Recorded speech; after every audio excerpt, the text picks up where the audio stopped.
राष्ट्रीय लोकदल के प्रदेश अध्यक्ष रामाशीष राय बुधवार को वाराणसी पहुंचे, जहां उनके द्वारा वाराणसी व प्रदेश स्तर के नेताओं के साथ गठबंधन को मजबूती प्रदान करने व आगामी दिनों में राहुल गांधी की न्याय यात्रा वाराणसी पहुंचने पर उनके समर्थन में कार्य किए जाने व समर्थन दिए जाने के मामले को लेकर विचार विमर्श किया गया।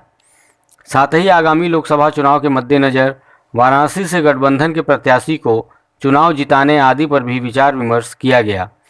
इसी क्रम में उनके द्वारा पत्रकारों से भी वार्ता किया गया और विभिन्न मुद्दों पर अपनी बातों को रखा। साथ ही केंद्र की भाजपा सरकार पर भी जमकर निशाना साधते हुए कहा कि केंद्र की भाजपा की सरकार इंडिया गठबंधन के नेताओं को तोड़ना चाहती है और उसे कमज़ोर करना चाहती है, जिसके लिए उनके द्वारा ईडी सहित अन्य एजेंसियों का दुरुपयोग किया जा रहा है और लोकतंत्र को बचाने के लिए हमें एकजुट होकर आगामी लोकसभा चुनाव में मजबूती के साथ काम करना है। गठबंधन के प्रत्याशी को चुनाव जिताना है। उक्त मौके पर राष्ट्रीय लोकदल के प्रदेश सचिव धर्मेंद्र सिंह, प्रदेश सचिव गणेश शंकर चतुर्वेदी, जिला अध्यक्ष हृदयानंद यादव अधिवक्ता, जिला उपाध्यक्ष गौरव पांडे, जिला मीडिया प्रभारी भुवनेश्वरी मलिक सहित तमाम पदाधिकारी व कार्यकर्ता उपस्थित रहे। देखिए आगे और क्या कहा राष्ट्रीय लोकदल के प्रदेश अध्यक्ष रामाशीष राय ने। वाराणसी से देखिए विनय यादव की रिपोर्ट। आप देखते रहिए बीएम ब्रेकिंग न्यूज। धन्यवाद। कि आगामी लोकसभा चुनाव में इंडिया गठबंधन के साथ आपकी पार्टी भी चुनाव लड़ रही है, ऐसे में आपको कितनी सीटें मिली है और आपका इस पर क्या कहना है?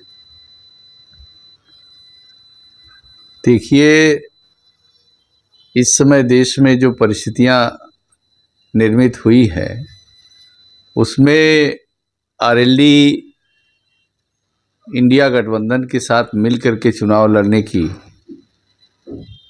तैयारी कर रहा है और देश के संवैधानिक मूल्यों पर और संविधान पर जो संकट खड़ा हो गया है उसके खिलाफ ज़बरदस्त लड़ाई की तैयारी कर रहा है। सीट कितनी मिलेगी कितनी नहीं मिलेगी ये कोई मायने नहीं रखता है। जो भी सीटें मिलेंगी और जितनी सीटें इंडिया गठबंधन की तरफ से दी जाएगी उस पर आरएलडी लड़ेगी और जीतने की परिस्थितियां निर्मित करेगी। यहाँ मैं एक व्यक्तिगत कार्यक्रम में आज वाराणसी आना हुआ और उसी कार्यक्रम के निमित्त आए हैं, लेकिन अपने पार्टी के पदाधिकारियों के साथ एक बैठक भी किया है, लोगों से विचार विमर्श किया है कि राहुल गांधी की जो यात्रा आ रही है उस यात्रा को भव्य और प्रभावी बनाने में आरएलडी की भी महत्वपूर्ण भूमिका होगी।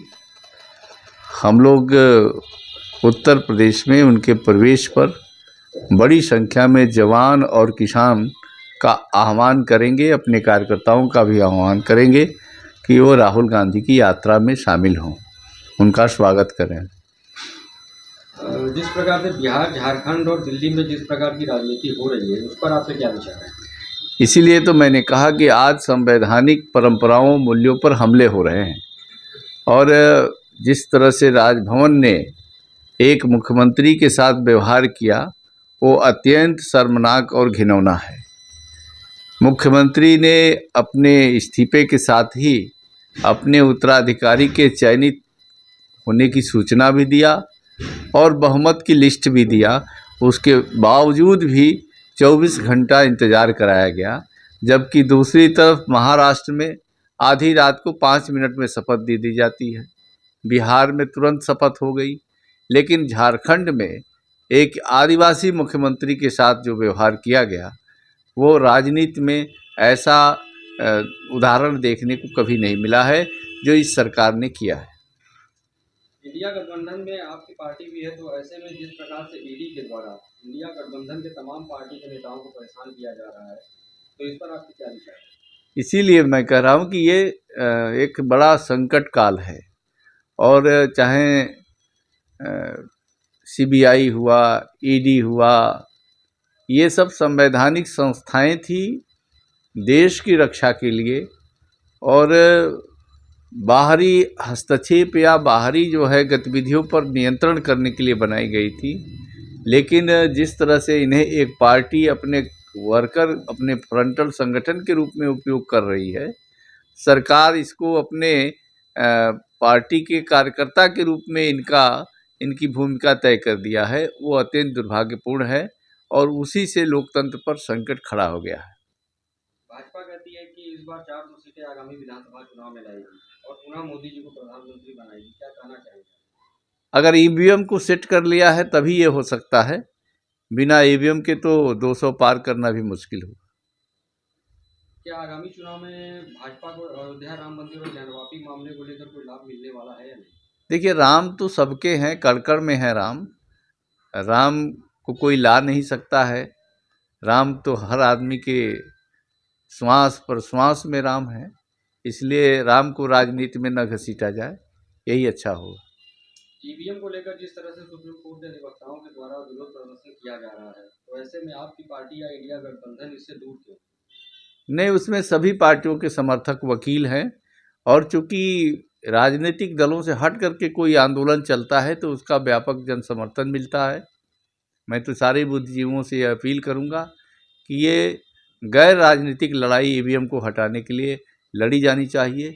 इसमें छात्र, युवा, किसान सभी की भागीदारी होनी चाहिए।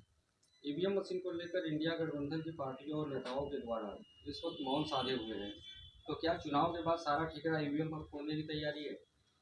नहीं, ईवीएम का हटाने की मांग हो रही है और ईवीएम जैसे अमेरिका सहित तमाम देशों में ईवीएम को हटा दिया गया है, इंग्लैंड में हटा दिया गया है, यहाँ भी ईवीएम को हटा देना चाहिए। और जब देश के बुद्धिजीवी और देश के राजनीतिक दलों ने भी मांग किया है तो फिर ईवीएम को बनाए रखने की जिद करना ये अविश्वास पैदा करता है। ये राहुल गांधी के द्वारा पूरे भारत में न्याय यात्रा चलाई जा रही है, तो क्या इसका प्रभाव लोकसभा चुनाव पर पड़ेगा या नहीं? निश्चित पड़ेगा। जिस तरह से जनसैलाब उनकी यात्राओं में उमड़ करके उनको सुनने आ रहा है, वो कुछ नया ही संकेत दे रहा है कि परिवर्तन का आहट देश में कहीं न कहीं सुनाई दे रहा है। लोकसभा चुनाव में इंडिया गठबंधन कितनी सीटें लाएगी और सरकार बनाएगी? ये तो अभी कहना अभी जल्दीबाजी होगी ये चुनाव के समय, लेकिन इंडिया गठबंधन परिवर्तन लाने में सफल होगा, ऐसी उम्मीद है। लोकसभा चुनाव को लेकर आपकी पार्टी की रणनीति क्या है और किस रणनीति पर चुनाव लड़ने की? भाई, इंडिया गठबंधन तो पूरा इंडिया गठबंधन ही लोकसभा के चुनाव को लड़ने के लिए एकजुट हुआ है। सब लोग मिल के रणनीति तय करेंगे और रणनीति यही होगी कि इस देश का लोकतंत्र और संविधान बचाने के मुद्दे को लेकर के जनता के बीच में जाएं। हम लोगों से अपील करें कि ये आखिरी चुनाव होने जा रहा है देश का, इसलिए इस लोकतंत्र को बचाने के लिए, जमहूरियत को बचाने के लिए आप सरकार के विरुद्ध इस सरकार को हटाइए, सरकार के विरुद्ध अपना मतदान करिए।